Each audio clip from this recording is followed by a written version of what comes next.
वचन पुण्य के बारे में।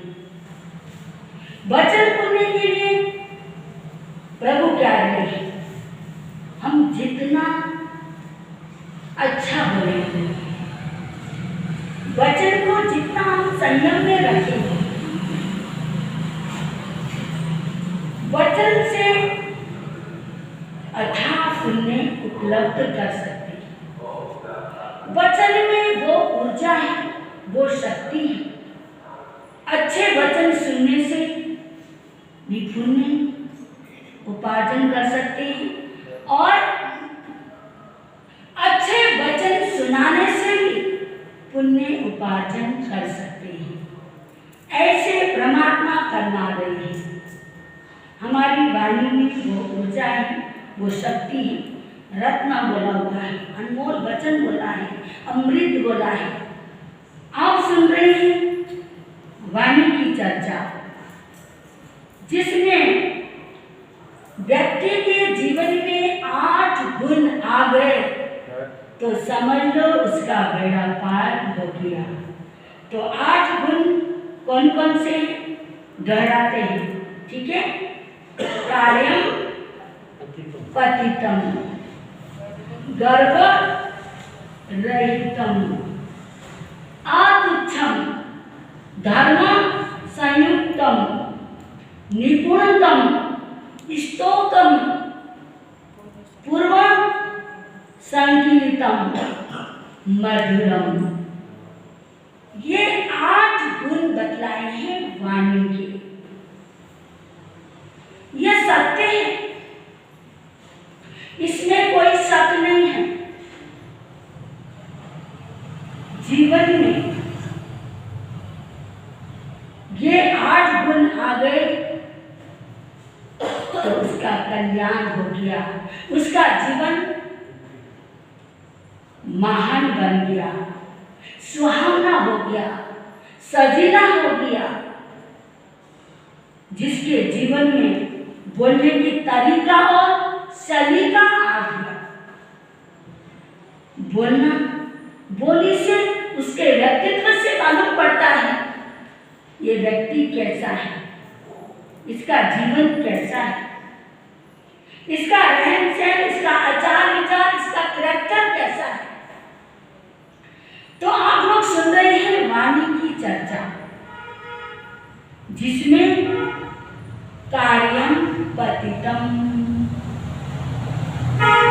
सुन रहे हैं कि काम पड़े तो बोलना,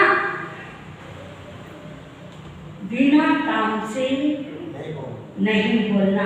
ऐसा करने से हमारी वाणी में, हमारे वचन में ऊर्जा आती है, शक्ति आती है और अपने भीतर ज्ञान बढ़ता ही जाता है। अब कितने ही स्वाध्याय करो, अब उस स्वाध्याय में जब तक डूबेंगे नहीं, कोई कहानी पढ़ी आपने, वो कहानी को अच्छे से आपने मन लगा के इधर उधर के बातों में ध्यान ना देके खाली उस कहानी पर आपने ध्यान दिया तो समझ लो कहानी आपको अच्छे से याद हो जाएगी। और आप कहानी भी सुन रहे, पढ़ रहे हैं और इधर उधर बातों पर ध्यान भी दे रहे। घर में कौन क्या काम कर रहा है, कौन रसोई में काम कर रहा है, कौन बाथरूम में काम कर रहा है, कौन सफाई कर रहा है, आपका ध्यान इधर उधर है। आप ड्राइंग रूम में बैठ के पढ़ रहे हैं पर आपका ध्यान इधर उधर है, तो वो कहानी आपको अच्छे से याद नहीं होगी। धर्म कथा यहाँ तक 29वें अध्याय में गौतम स्वामी पूछ रहे हैं, धम कारणं वन्ते जीवे किंचनैः। हे प्रभु, धर्म कथा की आराधना करने से, धर्म कथा पढ़ने से, आराधना का मतलब स्वाध्याय, धर्म कथाएं जैसे अपने 16 सतियां हैं, उनकी धर्म कथाएं आप पढ़ते हैं तो आपके भीतर ऊर्जा आती है, वचन में शक्ति आती है।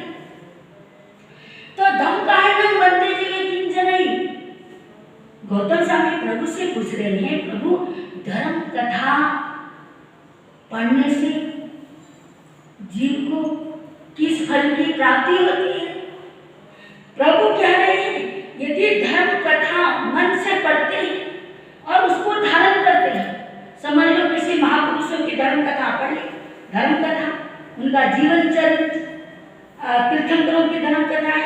तीर्थंकरों के जो चारित्र हैं, उनके जीवनी हैं, वो सब क्या है? धर्म कथाएं हैं।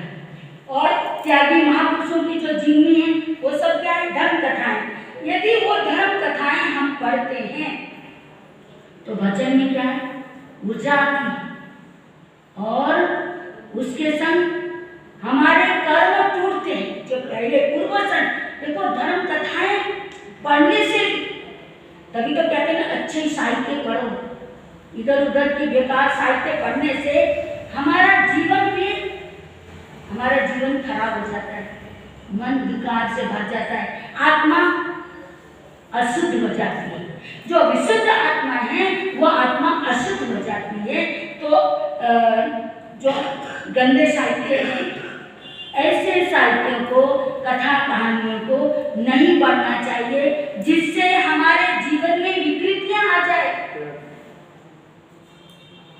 धर्म कथाएं पढ़ेंगे तो उनके बारे में हम सोचेंगे, देखो कितने महान थे, उन्होंने कैसी साधना की, उन्होंने कैसी तपस्या की, हमारे भीतर ऐसे भाव आ जाएंगे।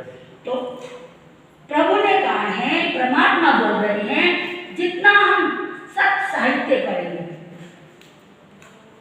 जितना हम धर्म साहित्य पढ़ेंगे, उतने ही हम दुर्गति से बच जाएंगे।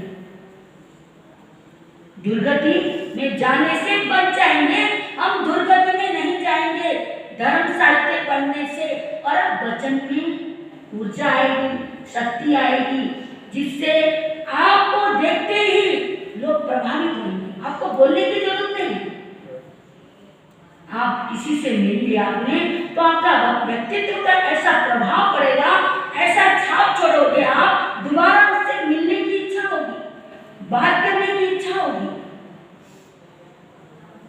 तो 8 गुण में प्रथम गुण है कार्यम पतितम। यदि हम कार्य पढ़े, बोलना, घर में परिवार में भी काम पढ़ जाओ तो बोलना ही पड़ेगा, है ना।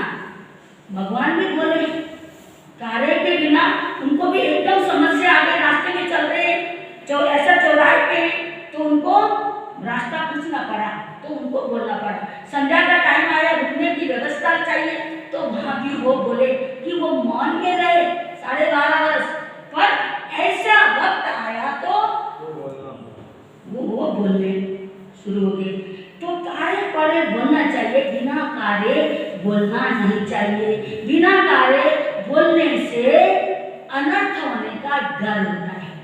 आप लोगों ने सुना होगा कि प्रभु महावीर की सभा, मतलब धर्म सभा, समोसवन, वहां पर सभी साधु संत विराजमान थे। प्रभु तीर्थंकर हर रोज समोसवन में केवल ये ज्ञान की प्राप्ति हो चुकी थी, तो वो भी अपना क्या करते थे? वाणी का दान, अमृत की वर्षा करते थे। तो पहले प्रभु ने, क्योंकि कार्य पतितम का विश्लेषण कर रहे हैं, तो प्रभु ने पहले कहा, क्योंकि उनको बहुत परेशान कर रहा था उन दिनों में गौशाला, मालूम है आपको गौशाला कितना, देखो ऐसे ज्ञानी को ऐसा चेला बना, ये भी तो कर्म है, ये भी अशुभ कर्म का योग है। गुरु का कैसा चेला बन गया गौशाला, प्रभु की निंदा करता था और उसके कितने चेले खींच लिया अपनी तरफ। कैसे संप्रदाय था तभी, चेले ने संप्रदाय को खड़ा कर दिया था, भगवान का खुद का चेला, उसका आप गहरा अध्ययन करो। अब हम सोचते हैं ये संप्रदाय है, ये लोग ये करते हैं, तो चलते ही आया हुआ है, ये तो चलते ही आया हुआ है। खुद का प्रभु का चेला गौशाला प्रभु से विपरीत धाराएं लेके चलता था, और सारे प्रभु के जितने भी चेले थे वो कैसे खींच लिया था उसने अपने तरफ, महावीर ऐसे, महावीर ऐसे, महावीर ऐसे। और तो और सभा में पहुंचाता था वो, प्रभु जहाँ प्रवचन कर रहे हैं तो वहां जाके लोगों को भड़काता था। सोचो कैसा कैसा करंट आता, महावीर को कितने कष्ट आए, जो उनका शिष्य जिसको योग्य बनाया, पढ़ाया, लिखाया, इतना ज्ञान दिया, फिर भी वो कितना नालायक निकला। तो प्रभु कहते थे जब ये सभा में आता है, अंतसंग बोलता है, तूफान मचाता, वही लोग मचाते हैं तूफान, कहीं हम हर तरह के संप्रदाय में जाते हैं, नीचा दिखाने के लिए, सर्वोच्च को नीचा दिखाने के लिए ऐसे ऐसे तूफान मचाते हैं, पर सांस को आँच नहीं आता। हम ऐसे डरते नहीं हैं, हमें तो गर्व होता है, हम श्रवण संगी, हमें तो खुशी होती। तो प्रभु ने कहा अपने संतों को समझाया, देखो गोशालक वो हमारे से बहुत ज्यादा चिढ़ने लग गया, मेरे से बहुत ज्यादा ईर्ष्या द्वेष रखने लग गया। अपने चेलों को समझाते और अपने अनुयायियों को भी कहते भाई देखो ये ऐसा कर रहा है, अब मैं कुछ नहीं कहूँगा, भगवान तो राग द्वेष है ही नहीं उनमें, तो उन्होंने कहा मुझको कुछ कहना नहीं है, जो करता है करने दो। इसने मुझे नीचा दिखाया तो मैं नीचा नहीं होऊंगा, मेरी आत्मा शुद्ध बुद्ध निरंजन निर्विकार है। सब संतों को समझाया गया, कभी ये सभा में आ सकता है, कभी किसी समय भी आ सकता, पंगा ले सकता है, अंत संत बोल सकता है, तुम शांत रहना, क्योंकि बर्दाश्त नहीं होता ना, गुरु को कुछ बोले, धर्म को कुछ बोले, उनके मार्ग को कुछ बोले, सहन नहीं होता। तो समझाया जिस समय, और उनके इतने सारे शिष्य थे जिनको समझाया, समय वक्त की बात है, कोई लघु संख्या के लिए गया हुआ, कोई गुरु संख्या के लिए गया हुआ, जिसमें दो संत शुभ नक्षत्र और सर्वानुभूति नाम के दो उनके शिष्य छोटे चेले, वो उस समय जब समझा रहे थे, बार बार तो बोलते नहीं थे, जैसे हम बार बार कह देते नहीं ऐसा नहीं करना वैसा नहीं करना, हम सोचते नहीं करना, फिर भी बोले बिना रहते नहीं, कार्यम पतितम, तो प्रभु तो कार्य पर ही, कार्य पर जरूरी हो तो वो बात बताते थे या समझाते थे। तो उन्होंने अपने सब चेलों को समझाया। उस समय दो चेले नहीं थे, कौन कौन से याद रखना, सुनक्षत्र और सर्वानुभूति नाम के दो शिष्य नहीं थे। वो अचानक ही आ गया सभा में आया, उसकी तो आदत खराब, और भगवान को नीचा दिखाई बिना उसको शांति नहीं मिलती थी। उसका खाना खाया डाइजेस्ट नहीं होता था, उसका हजम होता ही नहीं था। भगवान की निंदा करे बिना, बुराई करे बिना आया और अंत संत बोलने लगा, और दो संतों को तो पता नहीं था, गुरु ने हमें समझाया हुआ, प्रभु ने हमें समझाया हुआ, उनको पता ही नहीं था, उनको बर्दाश्त नहीं हुआ। उसी समय उसको डांटने मारने वो भागे, गुस्सा आ गया। आता ना हमारे गुरु को ऐसा बोला, हमारे परमात्मा को ऐसा बोला, परमात्मा के लिए उल्टा सीधा। जब वो ऐसे उनको चुप कराने के लिए जब वो दोनों खड़े हो गए डांटने लगे, तो उसने उसी समय उसने ये भी नहीं सोचा ये समासरण है, ये धर्म सभा है, देखो संत बना हुआ है, अलग संप्रदाय गठन करा हुआ है, और उसने दोनों संत को क्या कर दिया था, तेजोलेसिया, जो ज्ञानी किसने किया, तेजोलेसिया सीखा कहाँ से उसने, महावीर से सीखा था, और फिर उसने क्या कर दिया, जला दिया था। और उसी समय सभा में ही दो के दो संत प्रभु के लाडले चले वहीं भस्म हो गए थे। तो कभी कभी ऐसे असमय में बोलने से क्या हो जाता है, अनर्थ हो जाता है। एक न शेर के पास कुत्ता और बिल्ली रहते थे, मतलब एक तो कुत्ता एक बिल्ली, दो को शेर ने पाला हुआ था। पालते ना कुत्ते बिल्ली घर में होते, शहरों में तो मोस्टली क्या होते हैं, लोगों के घर में कुत्ते होते हैं, और बिल्ली भी पालते हैं। बिल्ली को पालने का, कुत्ते का पालने का लोगों को शौक होता है। तो शेर के पास एक कुत्ता एक बिल्ली दोनों पलित थे, पालता था, वो दोनों को रखता था। कुत्ता और बिल्ली आपस में बहुत प्रेम से रहते थे। बिल्ली कुत्ते को देखकर नहीं डरती थी, नहीं तो कहते ना किसी से झगड़ा हो गया, किसी से लड़ाई हो गई समाज में भी, तो हम कहेंगे उनको बोलना, अरे उसको क्यों बोल रहे हो, कुत्ते बिल्ली का प्यार है इन दोनों का, तो बर्दाश्त नहीं करते। मतलब कुत्ते बिल्ली आपस में मिल नहीं सकते, रह नहीं सकते, मगर शेर के घर दोनों ही मिलजुल के रहते थे। एक दिन क्या होता है, रात का समय, बिल्ली को पता नहीं क्या होता, रात भर होती रही, बिल्ली पूरी रात रोती रही, म्याऊं म्याऊं करती रही और सेठ का पूरा परिवार अस्त व्यस्त हो गया।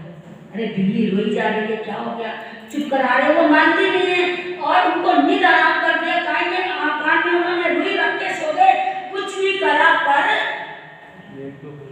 वो चुप भी नहीं हुई। इतना गुस्सा आ गया सेठ को, बहुत भयंकर गुस्सा आ गया। और सेठ ने क्या करा, उस बिल्ली को पकड़ा और पकड़ के खूब पिटाई की उसकी। किसकी? बिल्ली की इतनी पिटाई की, इतनी पिटाई की, बिल्कुल अधमरी कर दी उस बिल्ली को, इतना मारा। और जो कुत्ता है वो देख रहा, कुत्ता क्या कर रहा, देख रहा, वो सोचता है बोलना तो ठीक नहीं, ये बिल्ली बोली इसलिए इसको मार पड़ी। तो कुत्ता डर गया, वो सोचता है बोलना ठीक नहीं है, चुप रहना अच्छा है, चुप रहना बढ़िया है, ऐसा सोच के वो चुप शांत रहता है।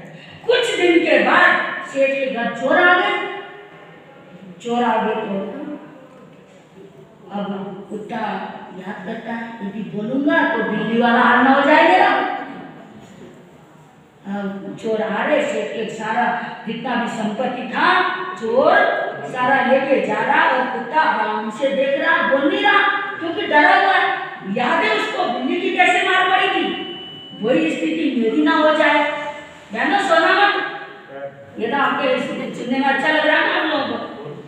वो सारा सब समेट के चोर ले गए और कुत्ता चुपचाप बैठा। वो कुत्ता रखा ही इसलिए था, शेख इतना बड़ा, उसके पास अनाप शनाप दौलत है, पैसे। अब चोर आए तो वो हमें पता चले, पर वो चोर आए उसने तो बोला ही नहीं, चुप रहा बिल्कुल।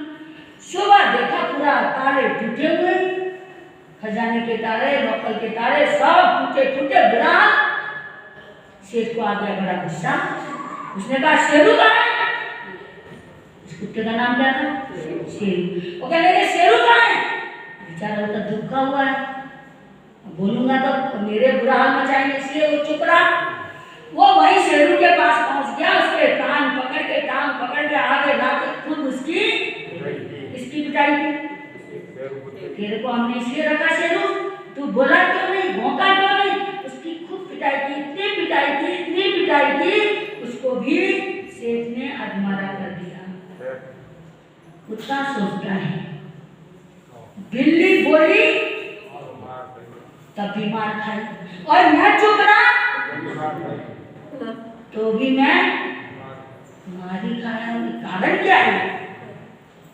तो कोई जिस समय न्याय है उस समय बोलना चाहिए, चुप होने के समय बोलना, बोलने के समय चुप होना, इससे क्या होता है, अनर्थ हो जाता है। तो वाणी को हमने कैसे संयमित करना है, कैसे संयम में रखना है। हम अपने वचन को जितना संयम में रखेंगे, जितना संयमित रहेंगे, उतना ही हमारा व्यक्तित्व का, हमारे व्यक्तित्व में प्रभाव आएगा, जीवन में निखार आएगा, समाज में, परिवार में, देश में, हर जगह इज्जत बढ़ेगी। तो अपने जीवन को सुहाना बनाना है, सजीला बनाना है, तो हमें क्या करना है? वाणी वचन का विवेक रखना है।